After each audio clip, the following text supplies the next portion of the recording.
les voy a dar muchos motivos por los cuales el Estado, en mi opinión, debería disolverse.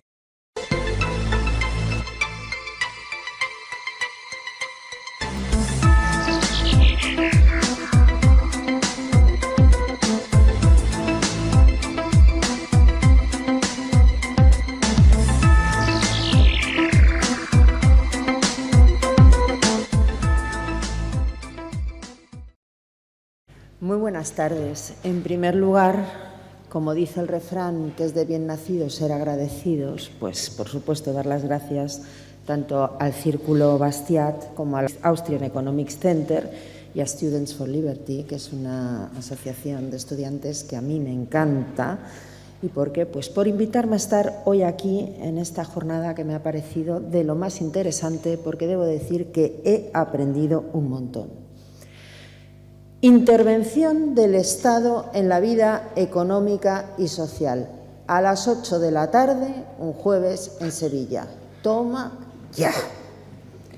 Bueno, pues esto es muy fácil. El Estado, que diría Fernando Díaz Villanueva, ¿le suena? Se mete en todo, desde el ámbito privado más pequeño al más grande. En el Parlamento Europeo debaten ¿cuántos minutos puede permanecer encendida una cafetera eléctrica? Debo decirles que han indultado a las de Nespresso. No sé si es que algún comisario político tiene algún negociete o cosa por el estilo. Pero es que se mete en lo privado y en lo público. El Estado, en definitiva, en mi opinión, es nuestro enemigo. Y, por cierto, que se disuelva. El Estado, he dicho. No he dicho el Gobierno, porque si hay una confusión en la que caemos muchísimos, también liberales, es en la confusión precisamente entre Estado y Gobierno. Mientras que el Gobierno es una forma de organización del pueblo natural que decide delegar la fuerza coactiva, la fuerza en el Gobierno, el Estado es una máquina artificial. Podríamos hablar aquí que aparece el Estado contemporáneo con Maquiavelo, pero como tengo 10 minutos y quiero ser breve, les voy a dar muchos motivos por los cuales el Estado, en mi opinión, debería disolverse. Verán, decía Hobbes que el Estado había devenido en una especie de leviatán, lo han oído 1000 veces. Saben también que después de la Segunda Guerra Mundial aparece otro Estado, el Estado del bienestar, que es el bienestar del Estado. Aparece después de la Segunda Guerra Mundial como una vía intermedia, les va a sonar, y no es Tony Blair, entre el marxismo y el liberalismo. Un liberalismo que es condenado, el liberalismo del siglo XIX, después de las dos grandes guerras y al que culpan de todos los desastres. ¿Qué es el estado del bienestar en ciencia política? Pues, señores, es el estado totalitario enmascarado por la propaganda. No es otra cosa más que eso. Pero hoy en día ya no hay ni siquiera estado del bienestar. Lo que hay es un estado que ha devenido en una especie de minotauro, el que decía Juvenal. Es, y voy a citarle, un estado que modela de tal modo las existencias que ya no es posible sustraerse a su acción, de forma que no hay salvación sino apoderándose de él. Ayn Rand, cuando habla de los colectivismos y la guerra de pandillas. Es, en el fondo, la tiranía de la opinión pública, que por cierto no existe, si acaso sería la opinión publicada, contra la cual ya nos advertía ese clarividente llamado Alexis de Tocqueville en La democracia en América. El Estado ya no defiende siquiera lo que los estatistas dicen que debe defender: la vida, la libertad y la seguridad de las personas. ¿He dicho personas? Bajo el estatismo no hay personas, hay ciudadanos. Fíjense, en la URSS todos eran ciudadanos. ¿Alguno era libre? Porque el Estado y la libertad son absolutamente incompatibles. Repito, estoy diciendo Estado, no estoy diciendo Gobierno. Un Estado, además, que hoy está en crisis. Nos preguntamos por qué pasan las cosas que pasan. Pues porque el Estado-nación en toda Europa está en crisis. Ya ni siquiera está en crisis, yo creo, el consenso socialdemócrata, que ha sido sustituido por el consenso de la estupidez. ¿Conocen la navaja de Hanlon? Es un principio que dice que lo que puedas atribuir a la estupidez no se lo atribuyas a la maldad. Esto es lo que está funcionando. Esa crisis nos está trayendo populismos. Populismos de corte nacionalista, véase Francia, Le Pen, Alternativa por Alemania, la FPÖ en Austria, o CiU, y ahora no sé cómo se llama, me lo van a perdonar, en Cataluña. Pero también populismos de corte socialista, Podemos, sí se puede, estos. El populismo es que, señores, no es una ideología, es una forma discursiva. Es una forma discursiva que se ha utilizado siempre y se seguirá utilizando siempre. Pero tanto Marine Le Pen como Pablo Iglesias, que ya saben que se llevan muy bien en el Parlamento Europeo, lo que buscan es reconstruir ante la crisis del Estado-nación. Lo que están buscando es reconstruir comunidades nacionales a su imagen y semejanza. Pablo Iglesias no quiere más Estado, quiere otro Estado. En España, además, el consenso socialdemócrata lo que ha establecido es una democracia sentimental. La política se hace desde las emociones. Y además ha establecido algo que es lógico después de tantos años de socialdemocracia, y es una sociedad infantil, una sociedad irresponsable. Sabemos todos, estaremos de acuerdo, que la socialdemocracia lo que hace es irresponsable al individuo. Si el individuo es irresponsable, acaba siendo un niño que debe ser cuidado y proveído por el Estado. Y además hemos creado una sociedad del espectáculo en donde tertulianos, me cuento entre ellos, periodistas, políticos, juzgamos y condenamos a quienes nos da la gana. Las emociones, sí se puede, o el miedo va a cambiar de bando, dominan el discurso político. Por cierto, son emociones negativas: el odio, el miedo, la revancha, que está ahora muy de moda. Atrás han quedado las políticas de ilusión, sobre todo en el centro derecha, que ha dejado de lado esas políticas de ilusión para convertirse en administradores de fincas. Voy a poner un ejemplo. Pablo Iglesias, sí se puede, porque la oligarquía, la casta nos está aplastando a todos porque no vais a tener pensiones. La curva de Laffer. Eso es lo que estamos haciendo. ¿Quién creen que se lleva el gato al agua? La idolatría del Estado, y tengan en cuenta que un ídolo es un dios falso, se enseña desde parvulitos. Lo importante no es competir, es participar, no es ganar. ¿Y la cara de tonto que se le queda al que pierde?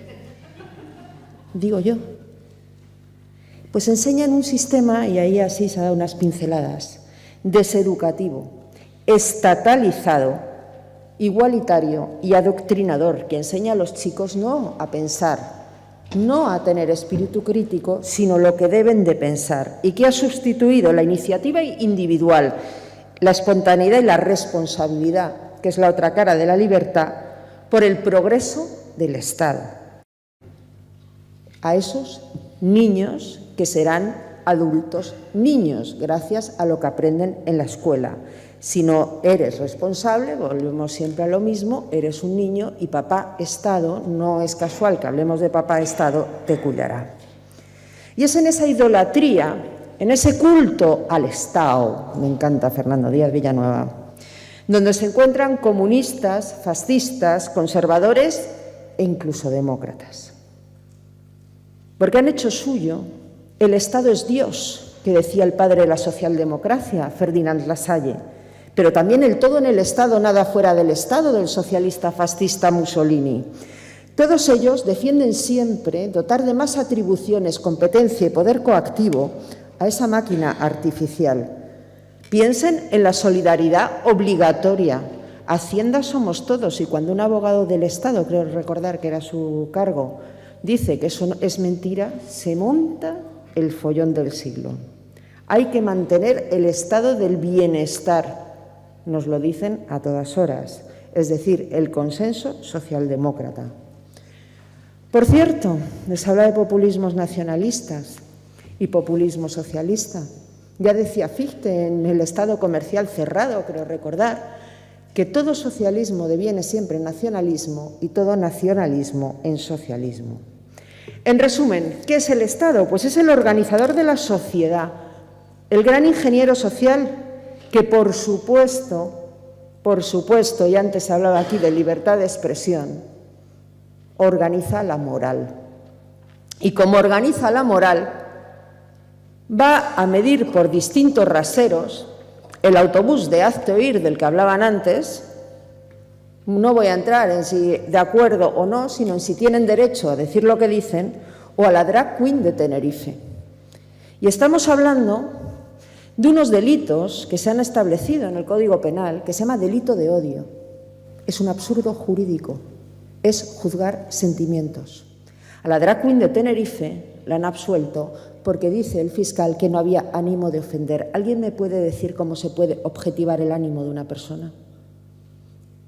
Y si eso existe en nuestro Código Penal, ¿dónde está en realidad la libertad de expresión? Porque el Estado minotauro es un Estado moral y dicta lo que podemos y lo que no podemos pensar. Y es que no solo ha asumido el monopolio de la fuerza, como pretendía en un principio, en 1945, aquel welfare state, que además empezó como una cosa, bueno, un poquito, y que ha devenido en esto, sino que se ha convertido en el cimiento de todo programa político y planifica nuestra vida social, económica y cultural, la hegemonía cultural, por completo. Es lo que Edward Bernstein llamaba la sovietización. La culminación de la Ilustración, decía él. Si es el Estado quien lo dicta todo, si los ingenieros sociales son los que determinan la moral y las costumbres, lo primero que hay que hacer, por supuesto, es destruir el derecho.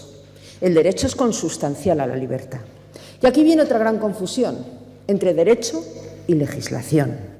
El derecho es del pueblo, la legislación del Estado. Decía Kelsen, los que sean de derecho lo saben, que fuera del Estado no cabe el derecho positivo. ¿Qué es el derecho positivo? Es el Estado te otorga derechos. Y ahora queremos el derecho a la vivienda digna, y ahora queremos el derecho a, y ahora queremos el derecho. No, el Estado no otorga derechos. La persona tiene derechos inherentes al mero hecho de ser persona, a la vida, a la propiedad privada, a la libertad. Incluso, fíjense, en el derecho romano tenían derechos los no nacidos, los nascituros, también en nuestro Código Civil, aunque cada vez se hable menos de ello. Pues todo eso, y viene del maoísmo, de los cuatro viejos, había que destruirlo. Y en eso estamos. En España hay 100.000 leyes. Seguro que todos están incumpliendo 2 o 3, y no lo saben. Yo no tengo ni idea, pero seguro, yo 5 o 6, por las cosas que estoy diciendo. Claro, entonces cuando oigo a gente muy maja, muy buena, bien pensante, reivindicar frente al totalitarismo de los nacionalismos, pero también de los socialismos, la Constitución de 1978, que no valoro, lo que digo es, oiga, es que había derechos antes de esa Constitución. El Estado, que es un mito, el mayor ídolo, trae consigo otro gran mito, que es el mito del constitucionalismo. ¿O acaso en Gran Bretaña, donde no hay Constitución escrita, no ha habido libertades individuales y no ha habido libertad política? Piensen en estas cosas. A mí me han dicho que intente decir cosas que no se suelen oír. Así que ahí estamos. Bajo el Estado, además, no cabe el derecho de resistencia. El derecho de resistencia que había bajo el Estado feudal. ¿Por qué bajo el Estado no cabe el derecho de resistencia? Pues que es el Estado el que te dice contra qué puedes resistir. Cuando había que objetar al servicio militar, y se podía, además, objetar al servicio militar después de una resistencia de gente, era porque el Estado lo permite. Intenten ustedes no pagar el IRPF. Intenten la insumisión fiscal.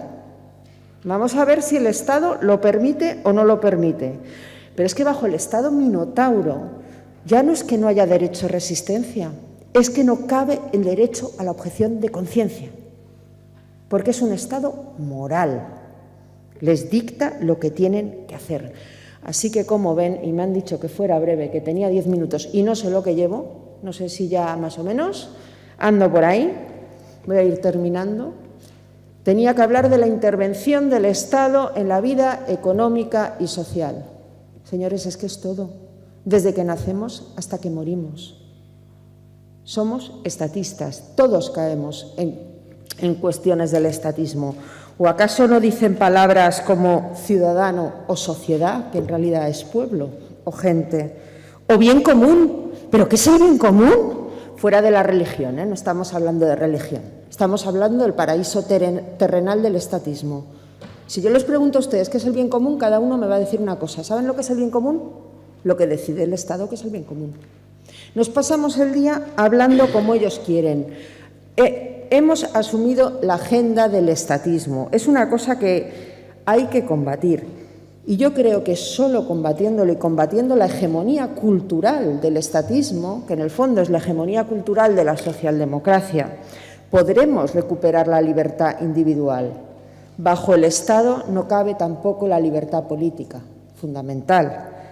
Así que yo lo que diría es que, y se ha dicho aquí, demos la batalla, pensemos muchas veces si no estamos cayendo en ese estatismo y digamos, como se ha dicho aquí antes, lo que pensamos y además hagámoslo sin miedo, eso sí, dispuestos a pagar el precio, que yo les engañaría si les dijera que sale gratis, porque además hay que hacerlo porque en estos momentos en toda Europa nos encontramos en una gran encrucijada y se está viendo mejor en otros países, y es la alternativa entre tecnocracias autoritarias o la libertad. Así que yo me apunto a lo segundo y por eso yo les digo, señores, el Estado es mi enemigo y es su enemigo. Muchas gracias.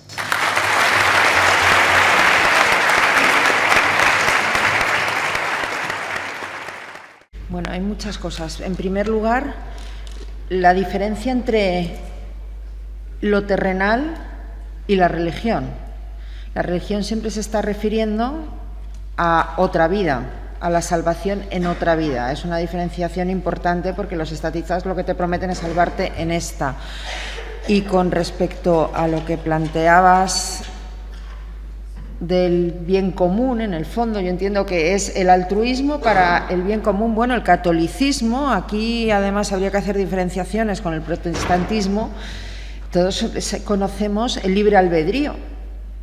Es que te está diciendo la libertad. En la propia Biblia está la esencia, el libre albedrío, como está, por ejemplo, el tan cacareado laicismo. A Dios lo que es de Dios y al César lo que es del César, si es que está todo dicho. Lo que pasa que, claro, cuando hablamos del bien común, cuando yo he hablado del bien común, lo que me refiero no es a una solidaridad voluntaria, por así decirlo, sino a la solidaridad obligatoria que te impone el Estado. Un ejemplo que se me ocurre, según estamos hablando, es que a través de mi IRPF, de ese impuesto ideológico, el Estado está decidiendo qué ONGs debe financiar y cuáles no. Eso es solidaridad obligatoria.